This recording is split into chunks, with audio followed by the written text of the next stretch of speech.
Diferente do que muitos pensam, o hantavírus não é um vírus novo. No Brasil, por exemplo, já foram registrados 7 casos em 2026.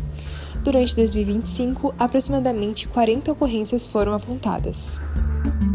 Ela é uma doença transmitida de animais para humanos, principalmente por roedores silvestres infectados.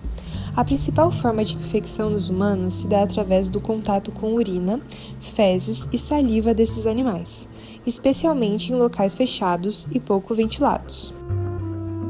A situação mais frequente ocorre quando essas secreções ressecam no ambiente e minúsculas partículas contaminadas acabam se dispersando no ar, especialmente durante atividades como varrer ou limpar espaços fechados com ventilação inadequada, tais como galpões, depósitos, sótãos, cabanas ou residências que permanecem desocupadas por longos períodos. A transmissão também pode ocorrer ao tocar materiais contaminados e posteriormente levar a mão aos olhos, nariz ou boca, além de casos mais raros envolvendo mordidas de roedores. Portanto, é importante esclarecer: o hantavírus não tem o mesmo potencial pandêmico do coronavírus, pois o Covid se espalha no ar com muito mais facilidade, enquanto o hantavírus precisa de um contato íntimo e prolongado com as pessoas infectadas para se espalhar.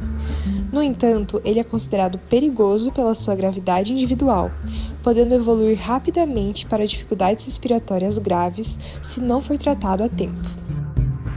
Prevenção.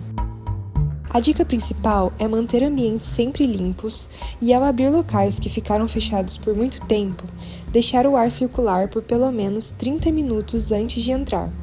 Também evite varrer a seco. O ideal é umedecer o chão com água para que a poeira não suba. Apesar de ser uma doença séria, não há razão para pânico generalizado. Os casos costumam ser isolados e ligados a exposições específicas. Ficar bem informado é o primeiro passo para a segurança. Gostou de saber mais sobre esse vírus? Então se inscreva no canal, deixe o seu like e compartilhe esse vídeo para que mais pessoas saibam como se prevenir.